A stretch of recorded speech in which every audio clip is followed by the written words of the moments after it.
This podcast is part of the Podcast Arcade Network. Hello, and welcome to the Covert Nerd Podcast. Thanks for listening. It means a lot to me that you take the time out of your day to hear what I have to say. Today is another episode from the Starfighters Entertainment Group 24-hour live event that we did several weeks back. You can go on Facebook to Starfighters Entertainment Group to find all the other events that went on. This one is a death match that we did with the guys from OMUG and the Art of Lee Bachma. You can go to covertnerd.net for more episodes and more details on how you can get in touch with me. And you can also visit our sponsors at rainbowcomicsandcards.com. You can also find them on Facebook as well. Without further ado, let's dive right in and nerd it up with a death match with the OMUG guys.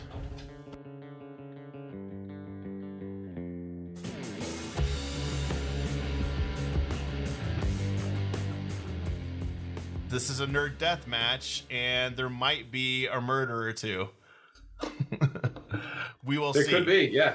You guys kind of know how it works. We'll just go back and forth and present our character, present our case. Then we let the battle begin and present why we think our character should win. So I'll go ahead and we'll start. I'll go ahead and start with ours, if that's fine, or you guys go. It doesn't matter to me, but... Hey, it's your show, man. Lead the way. Okay. All right. Thanks, by the way, guys. I appreciate it. Thank you.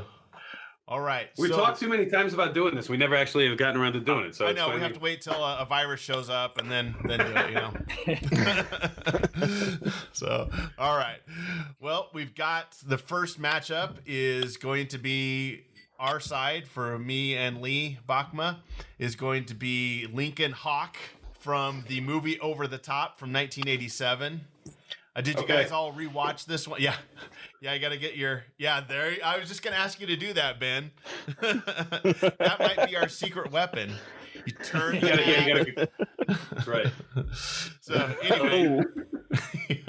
Lincoln Hawk is played by Sylvester Stallone. So I'll just read the synopsis for those that may not know what the movie is. He's a struggling trucker who arm wrestles on the side to make extra cash while trying to rebuild his life. After the death of his wife, he tries to make amends with his son, who he left 10 years earlier. Upon their first meeting, his son does not think too highly of him until he enters the World Arm Wrestling Championship in Las Vegas. His hope is to receive the grand prize of $100,000, but more importantly, the expensive custom semi-truck that has the big Hawk logo on the side. So what are the odds you win a truck that has the logo on the side that matches your last name? Right. That's weird. It didn't happen on purpose, did it? Fun coincidence. It's just a coincidence. Just a coincidence. Yeah. Just the magic of Vegas. Maybe you guys knew this already. There's an over-the-top arm wrestling tournament. That's what the movie's based on, is the over-the-top arm wrestling tournament. That's in real life. That actually exists? Yeah. It's so the tournament was first? Yeah. 1986 is when it started. Now, here's the character that's based on. The real-life guy is named John Berzink. He's a real-life arm wrestler who won. So there's a truckers class in the over-the-top arm wrestling division. You could enter the truckers division of the over-the-top arm wrestling division. That's who this guy is based on. And the guy's forearm, they showed a picture of it. It's 16 inches around on his forearm. And his other arm is 14. So that's who he's based, so Stallone was based upon. Are we sure that's from the arm wrestling? Well, we're going blue. He was wrestling something. There's a lot of time in that sleeper cab. Hey, you have a lot of alone time, I guess. Right? It's a lonely job. And the actual tournament, you do win a semi-truck. So he drove it around during the time the movie was going on to help promote it. And then he sold it and bought a Corvette. Of course. That's it? Yeah. He could have bought like 4 Corvettes. Trucks those things are expensive. Maybe they've changed since 1986 or whatever. I don't know, but okay. But I think more sporting events need a trucker class, if you ask me. Good point. Yeah, I would love to see like the NFL Super Bowl truck driver class. Trucker. Nothing but truck drivers playing football for Sunday. That'd be awesome. How would that fit in the MAA hierarchy? Or maybe you got synchronized swimming trucker class. I'd watch that too. Oh wow. Gymnastics. I don't think you want to see a trucker in a Leo, do you? Or I don't think you're gonna see a lot of those guys on the rings. That'd be awesome. Well, the truck at the beginning, the older truck that he has, appeared in the Wizard movie as well. And then get this, they wanted to cast Don Johnson as Lincoln Hawk instead of Sylvester Stallone. Was he too busy doing Harley Davidson and the Marlboro Man to commit to this? Or Miami Vice. It would have been around the Vice time. But yeah, can you imagine Don Johnson as Lincoln Hawk? That'd be horrible. Yeah, that doesn't work. I mean, it wasn't good with Stallone. So. No. Well, there's a difference between not good and horrible. I'm assuming you guys all watched this show when you were like 8, 10, 12 years old when it came out, right? Yeah. Yep. After seeing this movie, tell me you had to go with your friends and instantly try that over-the-top move to see if it gave you. Oh, yeah. You had to try it right away, right? Yeah. Yeah. Any luck? It does nothing. No. Completely useless. I guess at this time Stallone had a lot more star power than Don Johnson, so they went ahead and went with Stallone on that one. Probably a good move. In the movie, I don't know if you remember, I watched it again recently. In the movie, at the end, when they're doing the tournament, the announcer keeps saying over and over and over again that this is a double elimination tournament. Well, I read that the Bull Hurley, so the guy he faced at the end, was undefeated when he faced Lincoln Hawk in the final match. Since it was a double elimination tournament, Hawk would have had to beat Hurley twice, not once. I was like, oh, okay. Right. I was like, uh-oh. Now, was that the big bald guy? Yeah, Bull Hurley. But that was not the guy that drank the motor oil, right? No, that was not the guy that drank the motor oil, which... That guy's name was Grizzly something or other. Grizzly, yeah. Of course it was. If you go back and watch the movie, which I did, unfortunately, to prep for this death match, in the in the matchup before he drinks the Valvoline, he eats a burning cigar, spits all the smoke out of his mouth. So yeah, he was a 2 or 3 trick pony as far as putting improper things in his mouth. Okay. Yeah, you're doing it wrong, man. All right, let's see if this will work here. I don't know how our bandwidth will hold up, but if the guy's doing those things, how's he even getting past the age of 20? You know? Exactly. Well, in this clip though, he doesn't exactly drink it. What is he doing then, Ben? It's dribbling out of his mouth.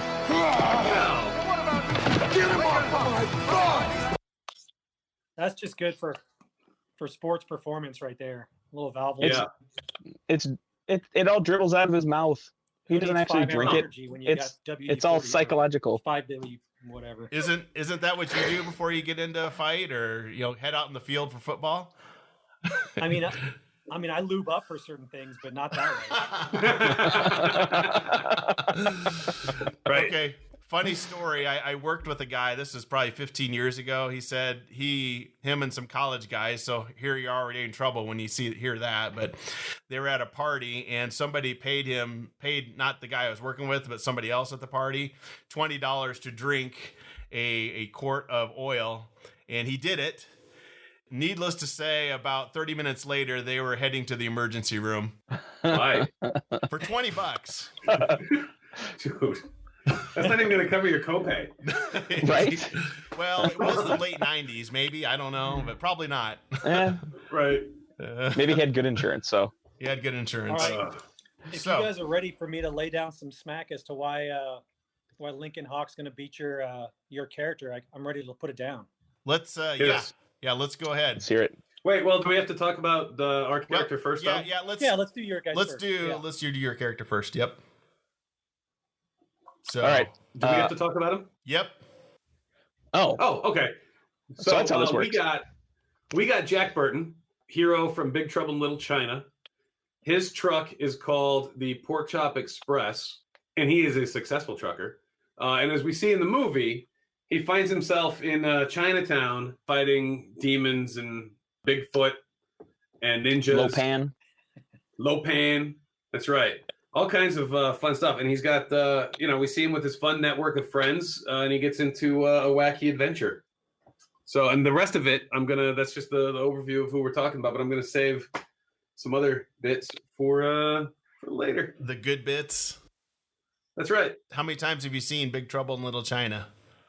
Oh my gosh, I don't even know. I watched it first time I saw it. I think when it first came out on video, when I was like 12 or whatever, 10, something like that. Blockbuster. Loved it then. Yeah, just local video store, and I think it was like a sleepover. I think it was one of those handful of buddies all spending the night at somebody's house, and that was the movie that we rented for the night. Yeah, and it was great because it was just it was a live action cartoon. You got Kurt Russell running around doing his John Wayne impression. Yes. Oh yeah. And then just comedic hijinks ensue. I love those. We used to do those when we were kids too. You go rent a bunch of movies and stay up till 2 a.m. and eat lots of bad food. How about you, Ben? When did you see this? I can't remember the first time I saw it, but I remember when I was a younger person, which I'm not exactly old now, but as a kid, me and my brother and my dad, we'd go to Blockbuster or whatever movie store, and we would just walk down the aisles and we would pick a movie just like based on the cover. Oh, really? We just go, that looks like fun. Let's see what this is all about. And Big Trouble in Little China was one of them. We just saw the cover. We're like, oh, Kurt Russell, Escape from New York, read the synopsis and we're like, what can go wrong? And it turned out to be a fantastic movie that probably, like a 10-year-old shouldn't see, but I did. So it is what it is. How many hits and misses using that method, Ben, with let's watch this based on the cover? So the miss column is probably way, way heavier than the hit column. Would you take them back right away and then just go get another one? Or did you just like, screw it, I'll just have to wait till tomorrow? It depends on like how bad it was. I mean, there was a few that, we're like, let's go find something else. And we'd like, go rent something that we'd seen before. But every now and then it's like, oh, it's not good. So let's not finish watching it. And it's due back Thursday. So we'll wait till Thursday. Yeah, exactly. Cool. Lee, you want to regale us with how we're going to win this one? Sure. Before we do that, I want to let you guys know, for whatever reason, Ben's audio goes in and out for me. So I'm getting like half a conversation. So if you say anything about me, I don't know it. Okay. Perfect. But this death match, it's hard for me because Jack Burton is like one of my spirit animals. In fact, hold on, if I can move my camera around here, like literally, like I've got his poster on the wall. Yeah. Drew Struzan movie poster art. Yeah, and now here you are rooting for Lincoln Hawk. Half-heartedly at best. This could hurt a little bit. I think that gives us the advantage. Lincoln Hawk, in that movie, he was a quiet professional. He walked softly and carried a big stick, and he wasn't all about the talk and the jazz. Where Jack Burton, if you go back and watch that movie, he is all mouth. Yeah. And like pretty much the whole time, like everything that he gets out of, other than catching the knife and throwing it back in a low pan, it's because someone else helped him out, like one of his buddies or that wizard guy or Kim Cattrall. But he just continues to screw up the entire movie and just gets bailed out by his buddies and dumb luck. Where Lincoln Hawk, he just handles business. And when he turns his hat on backwards, it's like a switch and you can't stop him. That's what he said. It's like a switch and he can't be stopped. Plus he beats a guy that can drink motor oil. I don't know what else they can say. Yep. He needs cigars. Yeah. And he has a training montage. I mean, come on. It's a Stallone movie. Has the weight. He's working out all the time. Has the weight in the truck. Yep. Then he's doing pull-ups on the front of his truck. He doesn't need a gym. It's all right there in his truck. Couple quick counterpoints. Plus he fights for the love of his son, and that's that's like Monster Energy right there. That's why he wins. Exactly. Yeah. And at the beginning, he wears a clip-on tie. That's probably for safety reasons. Yeah, he does. Right. And he brushes his teeth in his suspenders. He's a confident man. As one does. He's a confident man. Yeah. So before Al gets into the nitty-gritty, I'm just going to rebut a couple of Lee's points there. Yeah. So he beats a guy who drinks motor oil. However, Lee Searcy pointed out that he knows somebody that drank motor oil and 20 minutes later was in the ER. So that guy was already weakened by the motor oil, which allowed him to win. Yeah. The Valvoline did more damage than Lincoln Hawk's huge forearm there. Secondly, You guys talked about him doing the pull-ups and the push-ups. He's got his home gym right there on his truck. I don't know if you noticed, Jack Burton doesn't need a gym. He's already there, man. Yeah. He's already prime performance. He doesn't need a switch. He's just there. He's always on. All right. So to add on to that, a few fun facts here. So the movie, or the truck that Lincoln Hawk is driving, the truck, because come on, it's a where is it in my notes? Oh, it's a 1967 what is it? Autocar A64. That's the make and model of that truck and the year. That movie came out in what, 86, 87? 87. So that's a 20-year-old truck. And it has no sleeper cab, okay? He's driving around with his kid in a truck with no sleeper cab that's 20 years old, and his only hope to get a halfway decent truck is to arm wrestle. You know what that tells me? It tells me he's a bad trucker. Dude's bad at his job. He is not good. You know what Jack that tells Burton, me, on the Al? other hand, what's that? You know what that tells me?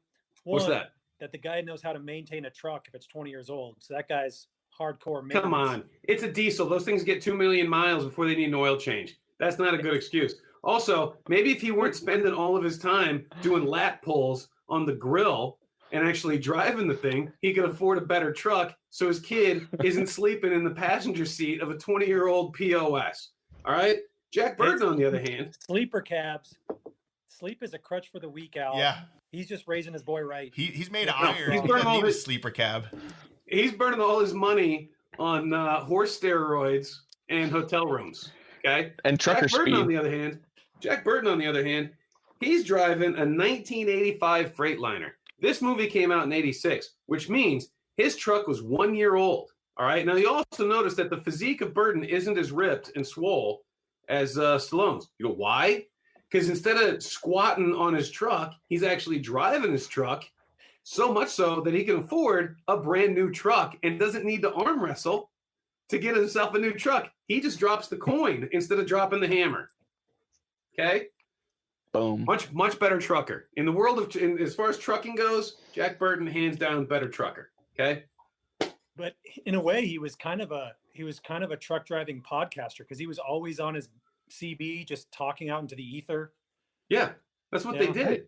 Yeah, that Pork Chop Express, man, that thing, it's got to keep moving. That's his only socialization because he's not, hitting up the gyms at every stop. He's not in I'm Vegas. He was wrestling. Yeah, I'm just bringing it up as he was as an a auger podcaster, before it was listing cool. That as a weakness for Jack Burton. Yeah. I think he has a strong mouth, but not so strong in the arms. You know what he does have though, and you even pointed this out, Lee. He's got the reflexes, as we see early in the film when his little buddy flings the bottle towards him. He catches it because it's all in the reflexes. He doesn't need the yoked upper body. He's got the agility of a cat. Yeah, and right, like you did point out, he's the one who he caught the knife and then threw the knife. Now consider this. Maybe his friends were the ones doing all the work through the movie, right? Mm-hmm. But had they not been there, he could have been seen as fully capable, but he didn't have to step up because he had them. No, there's the one scene where he's got the machine gun and he decides to get cocky and shoot in the air and knocks the bricks onto himself. And he's literally passed out for 80% of the fight. Without his friends, he's done. He's done right there. So, right. Okay. Because if he had been conscious and up fighting, you wouldn't need, Wing Chang and whoever in Egg Chen. Wing Chun, what's his name? Wang is something. I can't remember his last name. Everybody Wang Chun tonight. Yeah. So, I mean, he's just trying to let his friends and, the Ninja Clan show how they have fighting prowess. So he's actually a giver and a helper when it comes to that. So if we chalk that move up to just, a lapse, one poor moment of judgment, a lapse in judgment, that's one. Whereas Lincoln Hawk's entire life is a lapse in judgment. Hence the 20-year-old hoopty with no sleeper cab that he's driving around because he can't afford a new damn truck. Okay. Well, if it's, I would say concede if it's trucking ability, money-making ability, maybe. But on the other hand, his father-in-law was a millionaire, so maybe he didn't need to work, I guess. I don't know.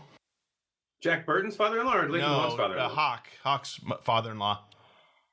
Well, weren't they divorced? No, they're married. Oh. He just took off. He probably just didn't give him, and his father-in-law probably didn't hook him up because he was disappointed. Like, he saw how he handled his money with the trucking company. He was like, I'm not giving that guy money. He's just going to burn it on steroids and, weigh. Right. Well, I'll concede if it's the ability to run a trucking company, maybe I would concede. But if we're looking at a fight between the two, then I think Hawk definitely has the advantage. Oh, if the two of them were actually get into fisticuffs, yeah, I'll give you that one. Burton's gonna get mopped up. If it's running a trucking company, okay, maybe Burton wins. But we never hear about where Burton got his truck. Does he? I don't think it ever really says, does it? He just has a trucking company. Truck. I was under the impression that it's his personal truck. I don't think he's working for somebody else. Yeah, I think. Oh yeah, he's an owner operator. One of the things I like about that movie is I don't think either of the protagonists had sleeves on at any point in either of those movies, and they were very well greased up a lot of that time. Burton had the jacket for a little bit. Yeah, at the beginning. Yeah. But once it got hot, that he had the guns out. When he infiltrates the brothel, I think he puts on a suit and he pretends to be like Todd Sweeney or some crazy name. I can't remember his fake name. Okay. Other than that, no sleeve enthusiasts in that movie. They're all it's gun show time, man. Especially on the on Over the Top. Those guys are just insane. I mean, if you put that much work into your arms, you're not hiding those hogs. Yeah. You're gonna keep them on display. Exactly. No. Right. Exactly. All right. Well, let's move on. Let's go to the next one, which is I categorize it the Repugnant Rumble. Ooh. This one, okay, we'll let the OMUG guys go first with their contestant. Is this Which one is it? Mumra versus Skeletor? Mumra, yep. Ben, that's all you, buddy. Oh, hold on there. That's not fair. Put you on the spot. Just because Al has never seen friggin' Thundercats, all of a sudden I'm the expert. I've seen it. I just didn't watch it enough to know anything about it. Skeletor, I can talk all day, but Mumra, I got nothing. I bring nothing to the Mumra party. We got a costume change. We even got a costume change live on air. Ooh. I had to become Mumra the Ever Living. Is this your turning the hat moment? Oh. He's going on Lincoln Hawk on it. That's right. So Mumra is the main bad guy. That's the English professor about it. From Thundercats. He's a mummified demon priest who is immortal, hence the name Mumra the Ever Living. He's got all sorts of black magic and evil sorcery at his fingertips that is only increased when he transforms into Mumra the Ever Living. So he also has this is my favorite fact about Mumra. He's got a demonic bulldog for his sidekick who is called Ma Mutt. You can't go wrong there. Nice. Clever.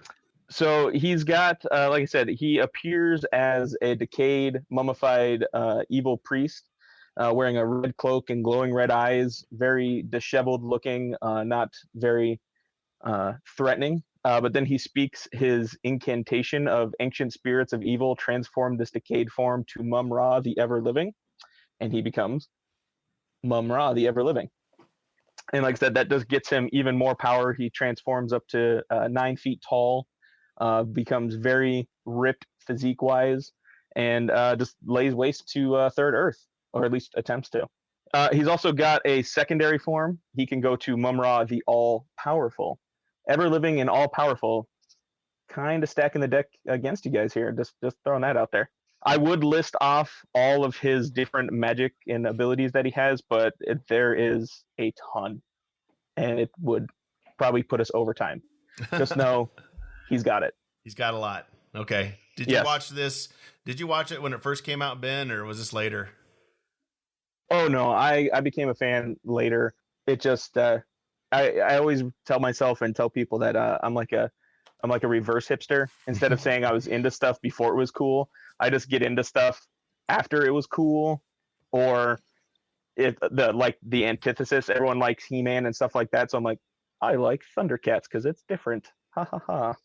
So Did you buy any of the figures?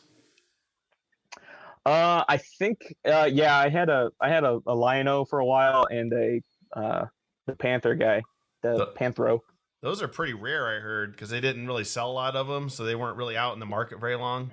So they might be worth something. Yeah. Well, whatever person pulled them out of the dumpster sure is lucky. Because I don't have them anymore. You don't have them. Oh crap. Oh God, no. So yeah, he's like I said. It's got the magician aspect. He can shapeshift into different people and forms, up to and including copying Lion-O. He's also got his own power sword, which is the Sword of Plundar, which sounds like it should be in He-Man. Really? Okay. Right. So there you go. If he can take other forms, then he could make himself look like He-Man, which would then just send Skeletor running away. All right, so moving on to our next match. We're done. No. All right. So we've got Skeletor on our side. So this is Mumra versus Skeletor. Hey, before you go, Lee, on Skeletor, I just want to let you guys know that I cannot pick up anything that Ben just said, so I missed all of that. But I was trying to read your lips. I don't know what it is. I can hear everyone else's audios except Ben's. But I was trying very hard to read your lips. But the only things I really picked up was something about Mumra being a weak, old, tired villain that couldn't even beat a group of like pussycats or something. I don't know. I'm terrible at lip reading. But anyway, on to Skeletor. That's exactly what he said. That's what I thought. Well played, Lee. That was good. I like that. All right. Well, Skeletor was the main antagonist for the Motu comic book, cartoons, all of that. He's always trying to beat out He-Man and get into Castle Grayskull, of course. And it was his abilities. So he's an extremely powerful sorcerer with control over a vast, so we underline vast, range of dark magical powers, such as teleporting over vast distances, sending telepathic commands to his minions, grow plants, hypnotism, illusions. He can reflect magic. He can project freeze rays, open gateways between dimensions. He also has scientific skill as well.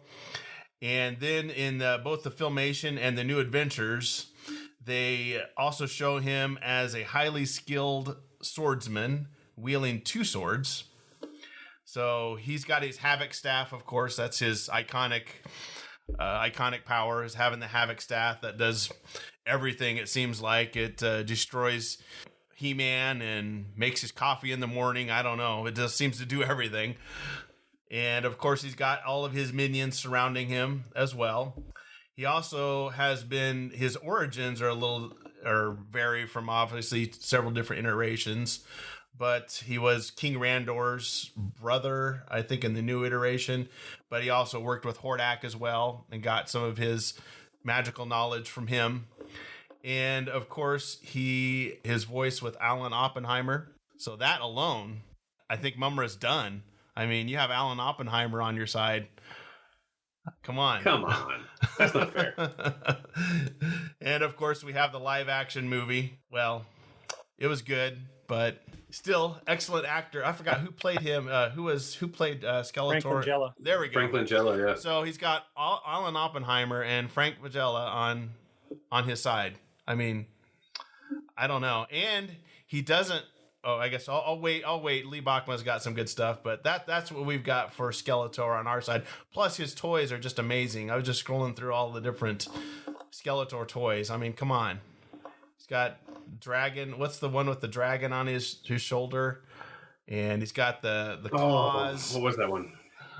Terraclaw Skeletor. Skeletor, and come on, that's Skeletor right. In a nutshell. For my contribution to the fight. This fight's already been kind of predetermined, guys. I hate to tell you this, and I went straight to the source. We've got Motu versus Thundercats right here. Yep. Wow. So I'm just looking at this. So Mumra can never put away the Thundercats, right? They always bested him. Yeah. Here's Skeletor taking on the Thundercats. There he's going to put Snarf down in one little blast. Then Okay, he'll that shoot don't- Kit and Cap, It's Snarf, whatever dude. their names were.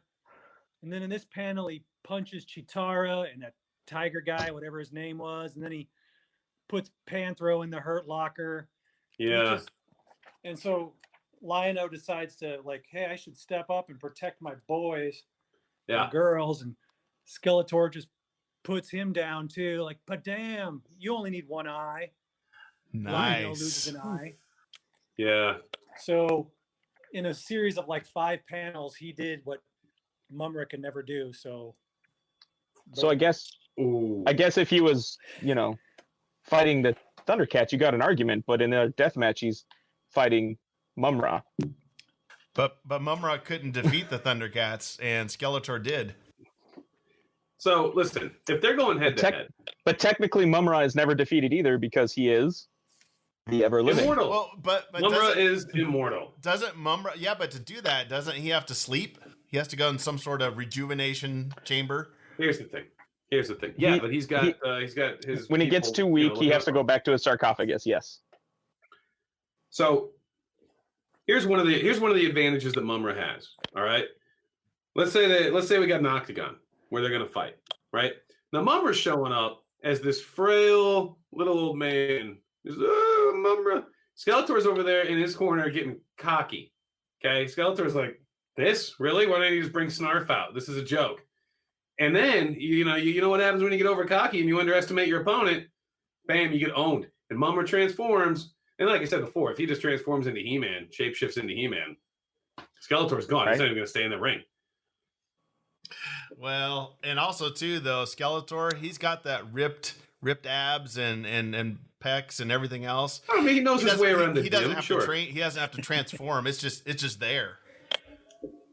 Yeah, but again, you lose all the psychological advantage. Like, oh, look at my ram's head on his stick. Like, that's it. That's all he's got. He did take out Snarf. That's awesome. Yeah, because that's something to brag about. Come on. Yeah, that's hard. That means he has the cuteness factor does not sway him one bit. He's heartless. You don't hear us talking about how Mumra could take out Orko, okay? That's not a factor. Yeah, right? Okay, so you're thinking, but what other abilities? I mean, he can, like I said, he can teleport, telepathic, hypnotism. He can hypnotize Mumra. Yeah, he's Ability- telepathic. He can just own Skeletor's brain. Abilities of Mumra: powers, astral projection, blast power, cosmic awareness, dimensional manipulation, divine powers, duplication, earth manipulation, electric disruption, energy-based constructs, fire control, flight, force field, healing, heat generation, hypnosis, ice control, illusion casting. I can keep going. Yeah. I mean, it literally goes all the way to the W's. I stopped at I. Somebody wants to see Orko versus Snarf. That would be good. I would watch that. Orko, hands down. I would not. Yeah. The winner goes on to fight Uni from Dungeons and Dragons. Bachma just wants to see all of them burn in a painful death. Yeah. I don't want to see him fight.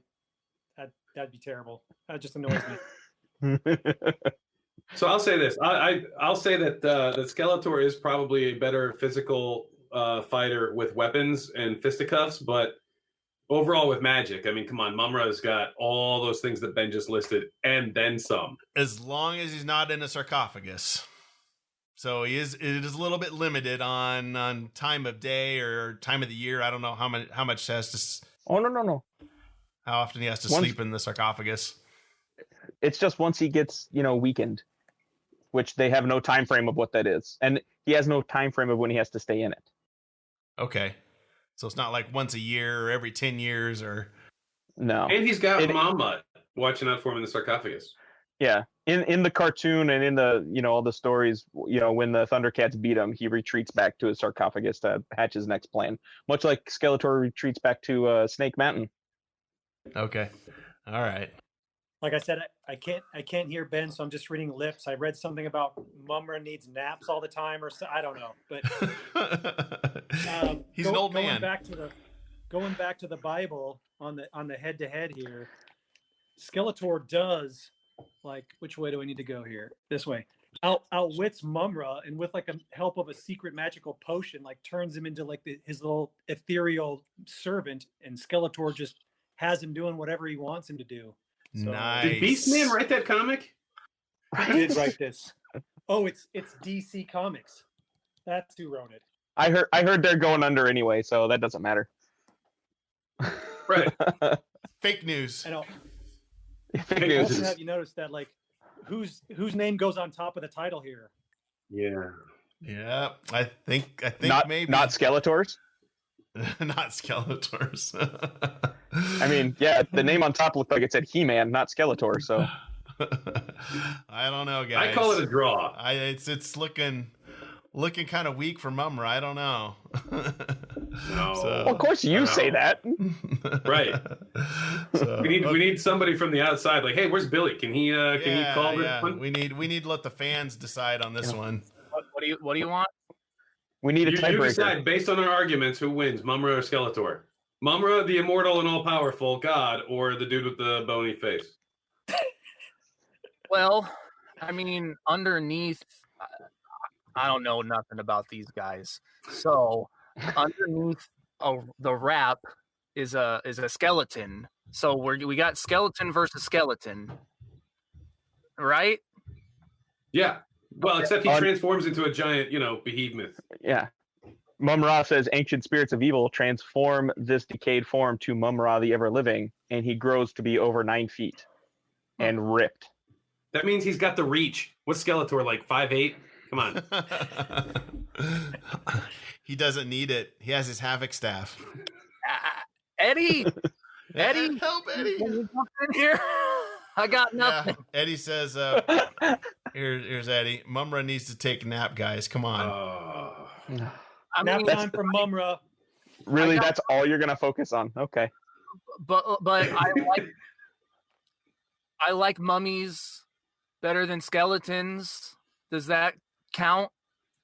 Yes, because Mum-Ra is a skeleton, is a 3 mummy. weeks to say. Yeah, I think Skeletor would have his sword through him before he got done saying his little chant. Man, that's not unfair. You guys have clearly not seen the cartoon. He says it quick. He's a master. It does. It does. Snarf. Honestly, from some of the things that you've been saying, like I kind of think it might be Skeletor. Ah. No, This game is Okay. rigged. So we're 1-1. This game this game is dumb. This game is dumb. But Jack Burton beats Lincoln Hawk. Yeah. So I think we're maybe 1-1 there. Tied, and you got We like got a tiebreaker coming up. Yeah, we got a Team tiebreaker Milk. coming up. you So figure it out. all right. Well, let's move on to the tiebreaker then. Yo, Joe. Oh, another wardrobe change. All right. I love it.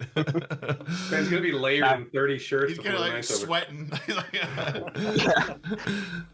So- That's why you can't hear me, sweating. because I'm trying not to Can't pass out. He came dressed for a nerd strip Striptease. match. Yeah. What? I thought we were doing strip hordes of power, so Strip hordes So, of power. so if it's He-Man, if it's Motu, would it be Strip Pokor? Yes. Cats would it be Strip Pokra? Yeah, she runs around with a giant metal pole. That's her weapon. All right. So we've got the tiebreaker here, the backstabbing beatdown, which is Starscream versus Destro from G.I. Joe.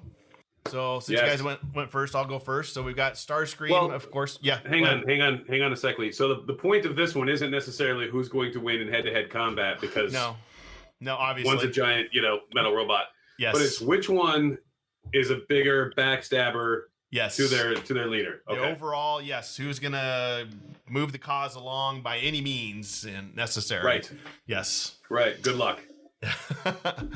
So we've got, of course, Starscream from Transformers, who was in the 1984 cartoon. And he was voiced by Christopher Collins, as we know, who played Mr. Burns on The Simpsons, but did the voice of Cobra Commander in G.I. Joe. Awesome voice. I mean, that voice, everybody knows that voice. Yeah, Sure. everybody. Yeah, I can strip paint with that voice. Yeah, it does. Yeah, it does. So Starscream, of course, is, like I said, Megatron's lieutenant, second in command, because that's kind of what we're doing here, the second in commands, and helped Megatron on Cybertron, of course. He also attended the Cybertron War Academy, so he's got some training, evidently. I didn't know that. He did some Is war that training. accredited? Yeah, those are all accredited. That's a degree, evidently, on Cybertron. For all we know, that's like the DeVry of college. Cybertron. That's is that maybe he got it online, one of those online diplomas. Continued. He worked with Skyfire. If you remember that episode on the cartoon, that he was friends with Skyfire, who was one of Cybertron's main scientists. He was the one that came up with in 1985 the Combaticons. Real good friend with Astro Train, as we know. That was my nickname in Boy Scouts. Astro Train. Yeah. Of course, we know in the movie when they killed him off, I thought that was an interesting plot point. When they killed him off in the movie, they didn't bring him back until 2005. So they left him dead for almost 20 years, which... Oh, wow, he died, huh? Yeah. But Weird. I was just thinking of some characters, when they typically kill them off in Marvel or DC or any of them, it seems like it's, 3 issues later, we're just going to bring him back, and they don't keep him going. You know what would have been very great? Is if they killed him off and then replaced him with like Rodimus Scream or something. That would have been awesome. It's the best Transformers move ever. Exactly. So Starscream was one of his quotes I thought was kind of interesting. Let's see if I can find it here. Okay. Yeah, I will rule the universe even if I'm the only one left in the universe, which this segues into one of the reasons why he's going to win. So there was an episode in season 2 of the G1 Transformers where he was on Cybertron, and they had this room with the spark of several not Autobots, but several Transformers. It's kind of their soul. So they didn't have a body. It's just their energy. Well, he destroyed the entire building and basically killed thousands of Transformers without even blinking an eye. So this guy sounds like it really helped out Megatron. This guy is dedicated to the cause, because these Transformers, I guess, were enemies of the Decepticons, and he didn't want them to get out. And so he said, "You know what? There it is. We're just getting rid of them." So that guy is a backstabbing guy that is not afraid to kill the entire universe to get what he wants. So he is dedicated. He is an opportunist, and that's one of the reasons why Megatron keeps him around, I think, is because he is willing and so dedicated to the cause. Yes, he might try to backstab. Yeah. Murder! That's for you, Leo. He is dedicated to the cause so much that's why Megatron keeps him around. All right. Well, that's an interesting argument.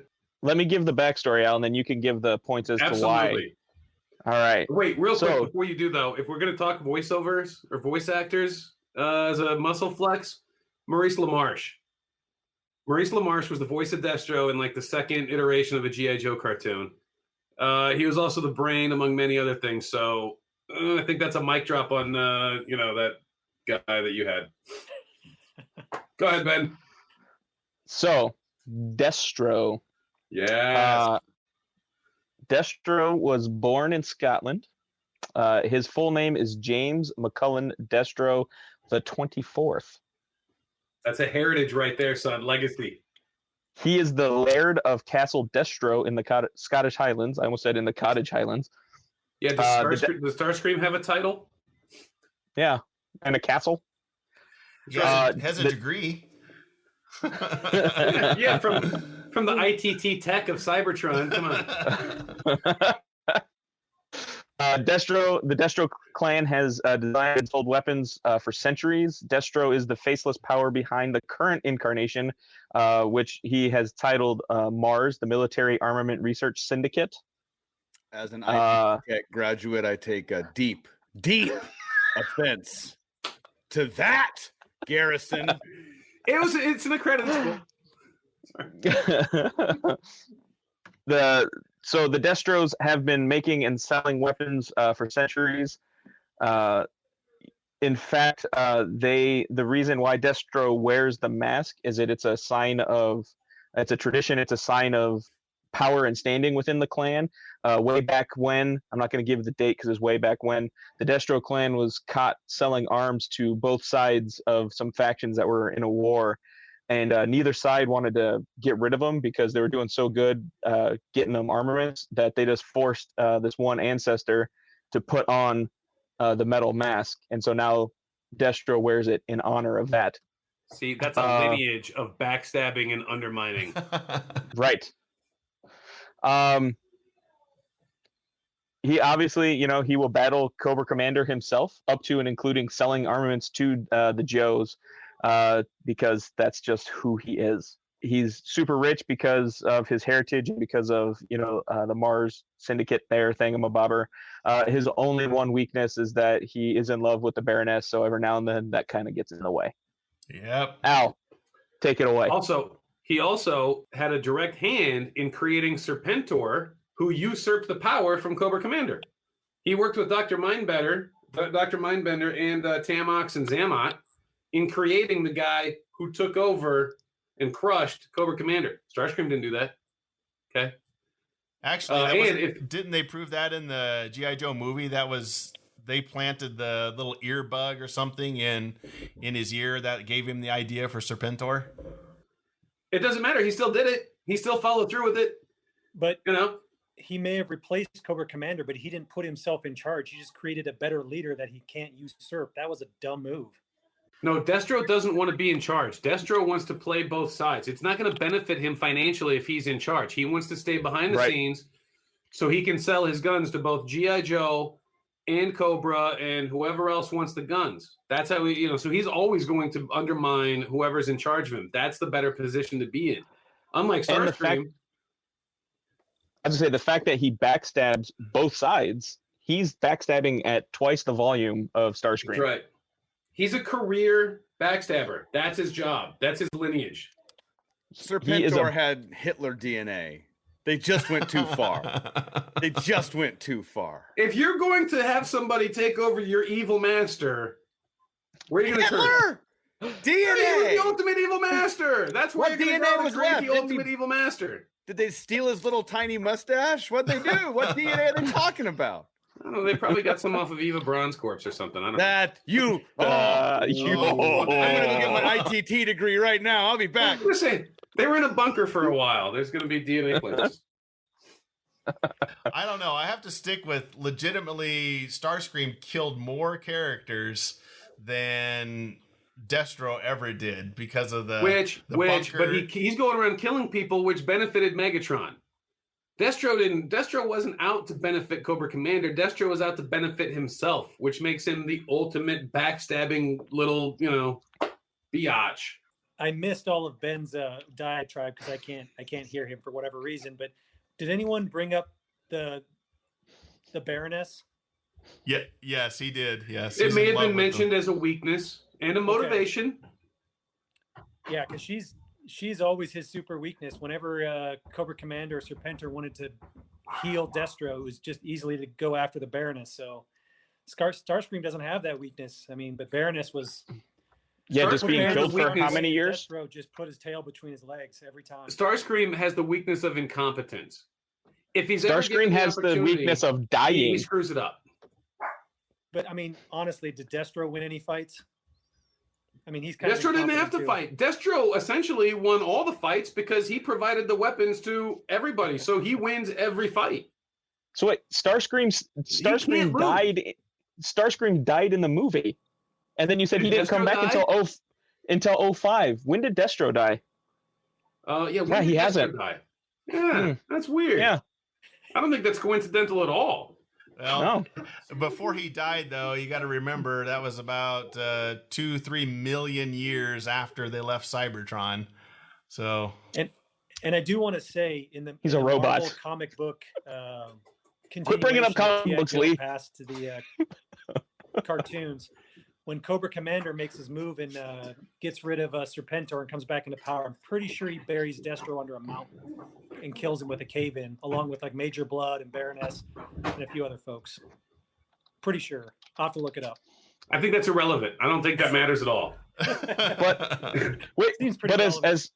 as Cersei brought up, though, it was a Marvel comic book, so the next issue he was probably back. Right. Hi, Debbie. Well, I don't know. I think Starscream is a venomous snake, and if you let your guard down, he's gonna snap at you. Destra is a born and bred, third party, groomed backstabber. Do we need He's a the third party to 24th call this? Yeah. He's the 24th version of himself. Destra wins. Destra wins. It's 500 years of backstabbing. It's in his DNA. Yeah. Starscream doesn't even have DNA. He couldn't. Hi, Debbie. Destro couldn't stop backstabbing if he wanted to. Right. Eddie, where you at? Yeah, he's probably you dissed his ITT certificate. He's not happy about that. No, he Yeah, has I to be tore it up. objective I here. ripped it in half, Al. That's how sad I No was. bias, Eddie. All right, Eddie, make the call. Yeah. Who wins? Eddie's I gotta biased make though. a call. Yeah. Based on our arguments, not your personal biasness. Yeah, not because the Transformer movie is your favorite movie. Is it? I'm gonna the have top 10, to go. Yeah, top 10. Top 10. Given the argument posed by both sides, putting my bias aside, which is hard, because I'm all heart. I'm heart with a beard. Or am I a beard with a heart? I'm gonna have to go Destro. I'm gonna have to go Destro. He betrayed the Joes and Cobra. Starscream was just, he had the blinders on. That's it. And, he could only fight Lord Megatron. Oh. That's pretty good, Eddie. But my heart says Starscream because, God, he was a B. He was a no good B. Yes, he was. He was. But, I agree. But that's me weighing in.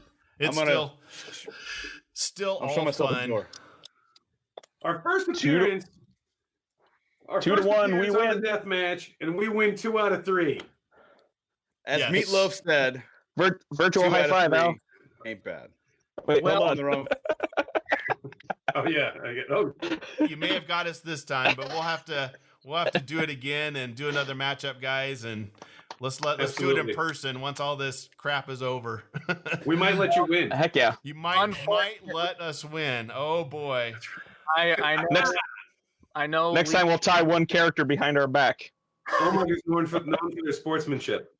Lee of Covert Nerd, I know that this is your show, but you lost.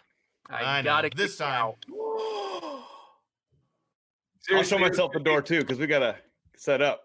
Other Yes. Lee, you also lost, but you brought some good arguments. I will say one of my favorite things was the not hearing Ben and making up.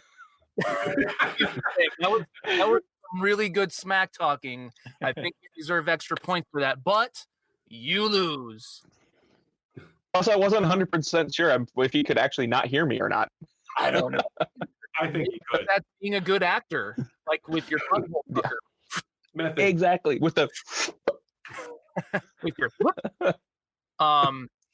but you guys are the winners of Nerd Death Match. It was so much fun with the guys. I appreciate you listening, and I hope you enjoyed it as well. You can find me again at covertnerd.net for this episode and all the other episodes. And until next time, nerd it up.